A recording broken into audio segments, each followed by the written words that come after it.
Welcome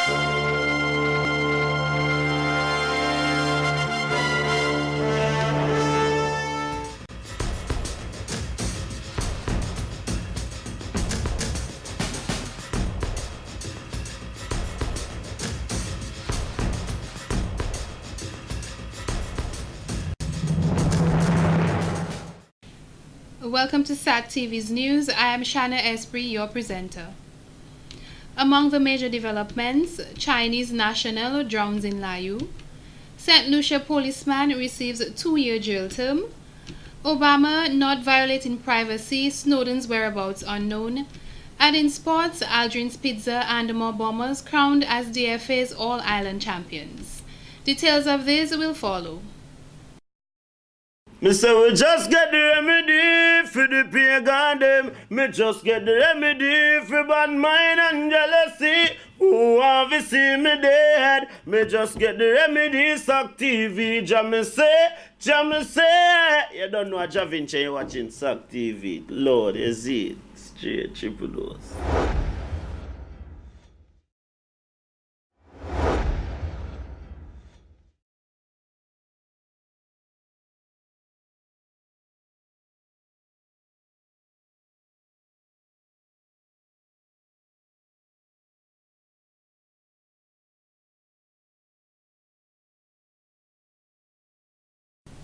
Welcome back.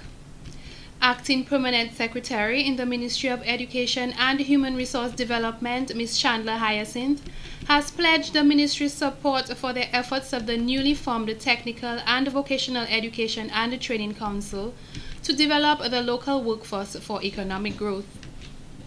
The task ahead for this council is great, but we must take the lead if we are to transform our workforce here in Dominica, and if our people are to take advantage of the many opportunities presented by the new global dispensation, Mrs. Hyerson stated.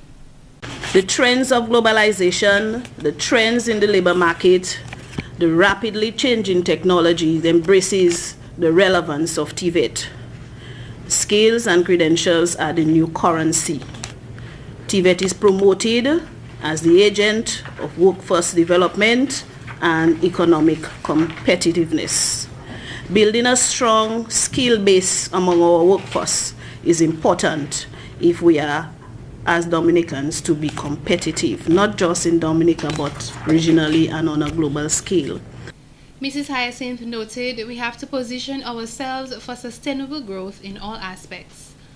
One of the hallmarks of TVET is skilled development with certification, and the TVET Council must play a role in implementing the CVQs and the promotion of TVET in Dominica to dispel the misconceptions. TVET has to be rebranded in terms of an excellent earning opportunity. We have to build further on our own legislative authority, and that is one of the things we have to forge ahead quickly on. The Ministry of Education is committed to these processes. We look forward to continued collaboration with all our stakeholders in this process as we work at setting policy, setting direction, as we work in quality assurance, building our occupational standards and classification, accreditation and monitoring. As the Ministry of Education, we hope we can continue to provide the necessary cohesive, efficient, demand-driven education system to support the TVET strategy. The workshop was facilitated by Mr. Robert Gregory, a consultant with the CARICOM Education for Employment project, under the theme Dominica's TVET Strategy for Workforce Development and Economic Competitiveness. He said employment needs should direct education and training and the development of competencies and abilities to detect both present and future priority areas for economic growth. The government of Dominica has projections for new areas of economic activity, strategic projections. Education and training has to be a part of those discussions from the beginning. Because if you're planning to do, pharmaceuticals, okay, as an area that the Dominican government has decided we need to move into, education needs to be at the table. What kinds of skills would that kind of economic activity bring? And we prepare people in the skill sets so that people are ready to take advantage of the opportunities that the investments, the jobs that the investments will bring. In the next 5 years, what you will see is a TVET council and a training infrastructure in the country that includes your colleges, the private sector, labor. In fact, a country sensitized to the critical importance of a reformed education system. That development really starts with the transformation of the workforce from a low-skilled, low-waged, cheap labor workforce and economy to a high-skilled, high-wage workforce and economy, he added. Education Minister Honorable Peter Seja appointed the new TVET Council earlier this year, charged with developing a progressive and prescriptive framework within which to certify to international standards the competence and productive capacities of Dominica's workforce. The 10-member council consists of Edison Henry, Chairman, Stevenson Astafans, Vice Chairman, Merrill Matthew, Secretary, Matthew Libla, Public Relations Officer, Celia Nicholas, Curtis August, Jeffrey Baptist, Martin Allen, Stevenson Hyacinth, and Raw Leslie. In more news, Public Relations Officer of Dominica Cricket Umpires Association, Mr. Hyerson Charles, has informed SAT TV's News that the Dominica Umpire Cricket Association's annual general meeting will be held at the Windsor Park Stadium on Tuesday, June 18th. This AGM is a very special one, where we're going to be looking at our constitution. We're also going to have executive election, and hence we're inviting all umpires who are interested in playing a pivotal role in the Umpires Association to make themselves available, because there will be offices available for election: the office of the President, Deputy President, Treasurer, Secretary, and PRO. As a body, we are also looking forward to the West Indies Convention, and that will also be discussed at our AGM on Tuesday the 18th.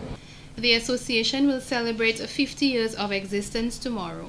It's a grand jubilee for us umpires, and so this convention hopes to be a grand one, and hence we are hoping to have our delegates attend this special convention, and that will be mentioned at our AGM on Tuesday the 18th. We are also pleased to let the public know that one of our most experienced umpires, Mr. Lennox Abraham, who is also the president of our local association in Dominica, he will be doing 3 very important ODIs, and that is the Sri Lanka A versus West Indies A in Grenada. Mr. Charles stated this is a very special time for them because they have not had an annual general meeting for over 6 years. And we hope it will be a very successful AGM, and we invite all umpires, non-active umpires and active umpires, to be part of this grand occasion. Well, I know my association may take me to task for that, but the truth is we have not had AGM over the last 6 years. It's a while now. Okay. When is the West Indies Convention scheduled for? It is scheduled for June 28th, Friday, June 28th to the 5th of July in Trinidad. He strongly believes that the AGM will provide useful and beneficial information for all umpires throughout Dominica. Therefore, he urges all umpires to attend this meeting, which begins at 5 p.m. sharp. In more news, Gwyneth Whitford, the winner of Hikefest 2013, has donated $500 to a charity of her choice. She was the winner of the Most Steps Speedometer Challenge, which Jolly's Pharmacy sponsored for the 2nd year in a row for the Hikefest Most Steps Challenge. Miss Whitford, who is a member of the Dominica Hotel Tourism Association and author of the blog Tea Dominic Tales, particularly selected and presented the check to Reaching Elderly Abandoned Citizens that are housebound. REACH is a non-governmental, non-profit organization established in 1978, which seeks to relieve some of the intense suffering of older persons in the community. In other news, the police are conducting investigations into an incident at Layu that left 1 Chinese national dead and another missing. Police Public Relations Officer Inspector John Carbon reported that on Sunday, June 16th, a group of 5 Chinese nationals were casting fishnet in the Layu River mouth. Suddenly, 2 members of the group encountered difficulty as they could not swim and submerged in the water. 60-year-old Mr. Zufu Khan, who resided at Goodwill, was fished out of the Layu River mouth at about 6:20 p.m. He was in an unconscious state. The body was transported to the Princess Margaret Hospital Accident and Emergency Department, where it was pronounced dead upon arrival. A coroner's inquest will be convened and a post-mortem will follow. Meanwhile, the search is ongoing for 24-year-old Mr. Yang Kang, who also resided at Goodwill. Investigations are continuing. Good morning, everybody! Good morning! Good night. Good morning! In more stories, on Saturday, June 15th, a number of schools assembled at the Miro Beach to celebrate World Environment Day by hosting a boat race. This idea originated from the Dominica Youth Environment Organization, Inc., in collaboration with the Youth Environment Service Corps. And we want to congratulate also the young persons who volunteered their time from their schoolwork and put their efforts to develop these boats. Hopefully today's activity will be testament to their hard work. At this present time, this Dominica Youth Environment Organization is also looking at potential members, and we see we have over 100 young persons, so we're also encouraging you, if that is your calling, if you feel that you want to contribute to Dominica's environment, that you can seek out one of the members of the organization here this morning. The Pierre Charles Secondary, Dominica State College, St. Martin Secondary, Agana Program, and the Dominica Grammar School participated in the event. The students had to build their boats using only recyclable products and were judged on creativity of designs, innovative use of materials, and floatability. The Pierre Charles Secondary School won the race.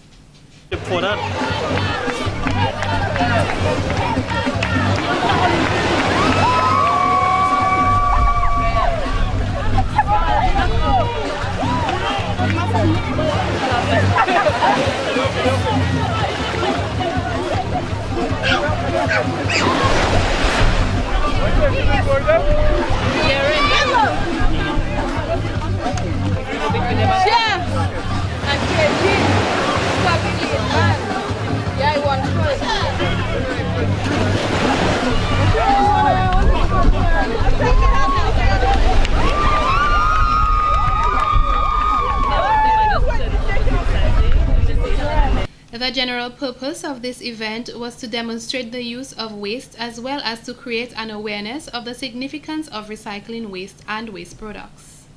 Now these waste products would normally end up in the landfill or normally end up in our environment, particularly our marine environment. So I think it's no coincidence that these are plastic bottle boats that highlight the impacts of waste on the environment and particularly in our marine environment. So I want us to remember that serious side to the project as well, that this is about better understanding waste and better understanding how we use waste and thinking about how we can reuse waste in more creative ways. The judges felt that all the schools did fairly well in creativity and floatability. We now go to a clip of the St. Martin Secondary School students who were the first to participate in the race. 3, 2, 1!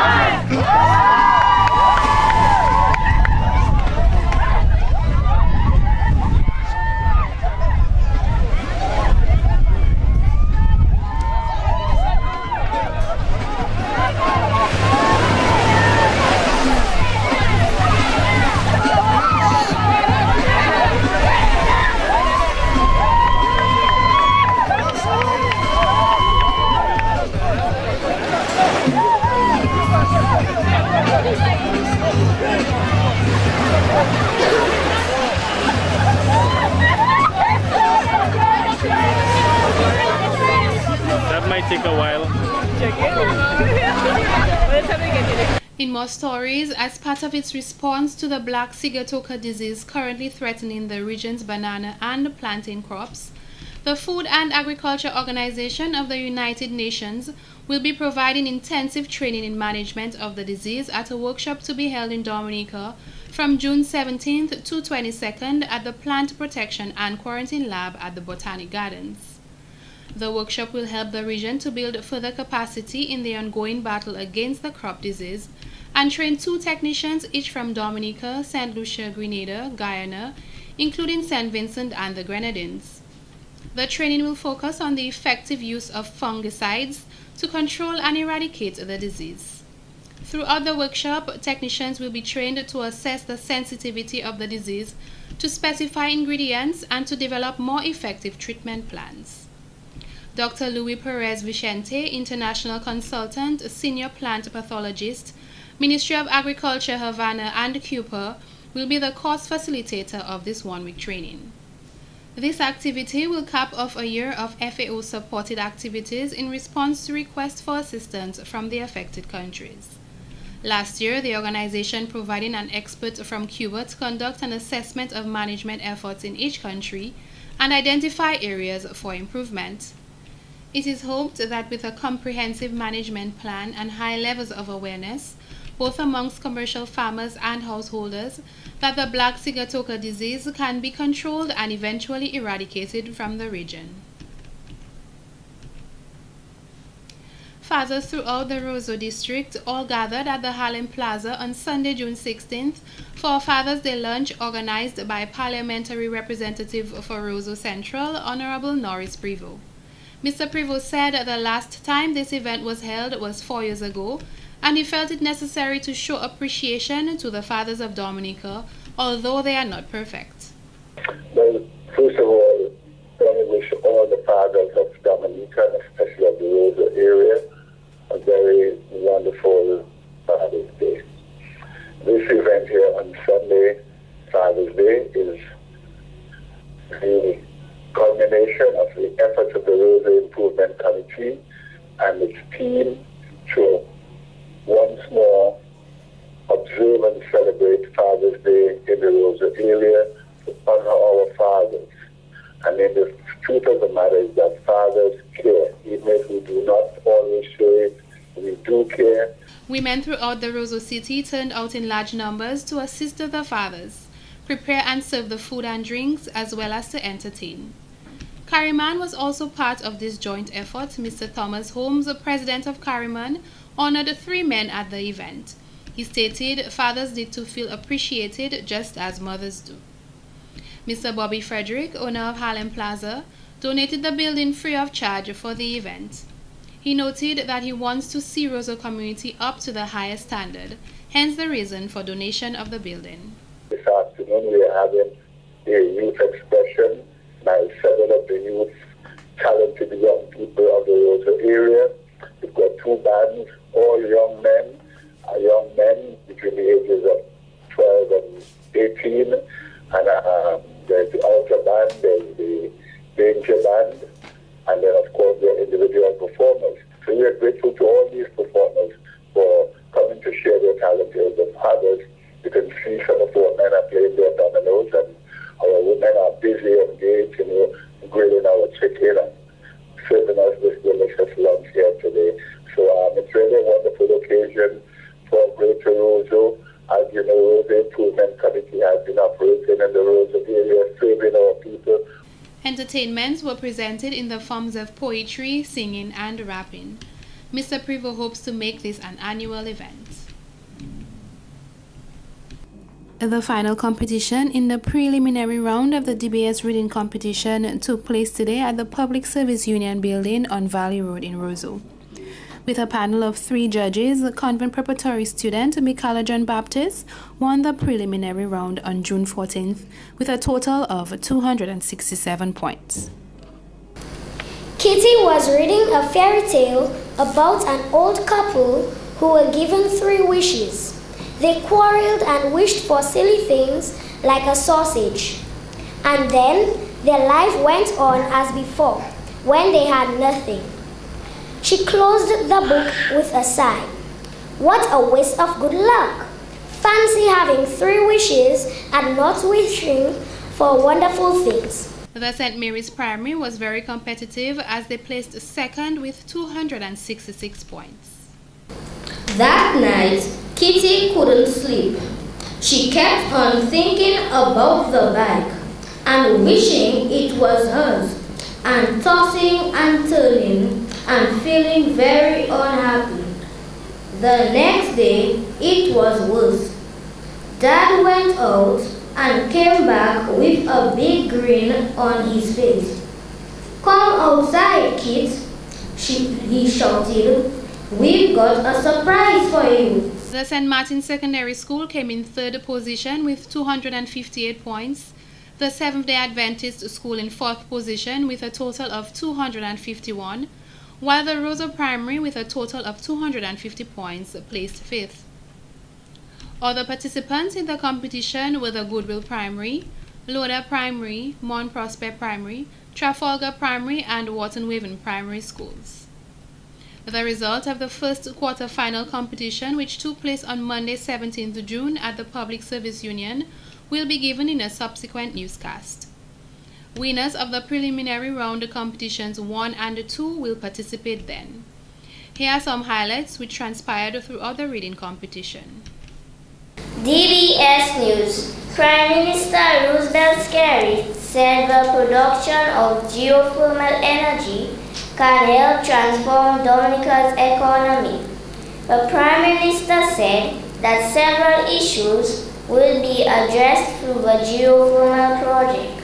Government is seeking the authorization for a loan from the France Development for financing of the production of geothermal electricity. DBS News. The Public Service Union is to decide how to proceed with a matter regarding the job classification exercise. General Secretary of the PSU, Thomas Letang, said that the union is awaiting word from government who had hired a consultant to make recommendations on the way forward. The union is also requesting information regarding a facility set up at the Aid Bank to benefit public officers.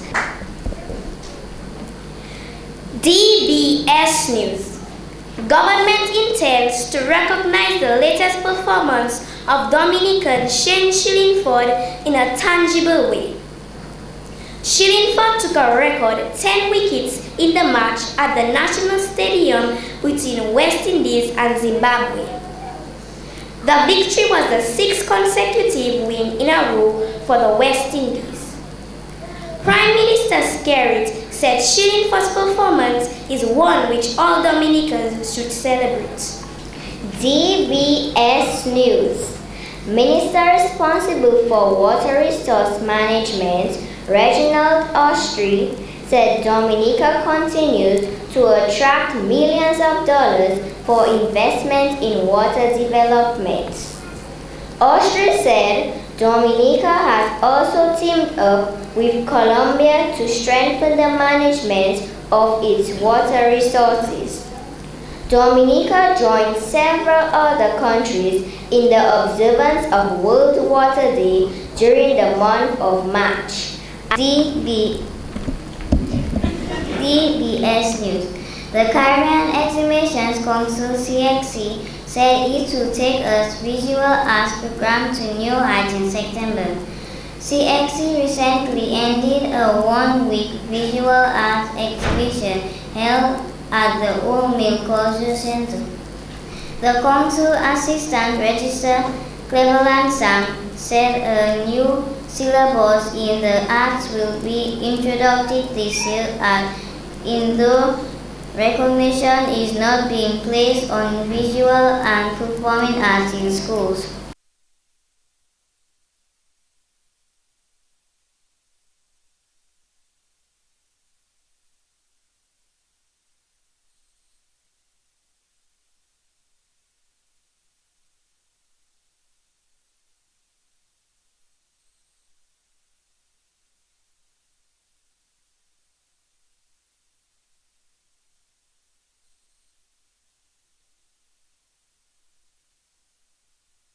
This has been the local segment of the news. Coming up next, regional highlights.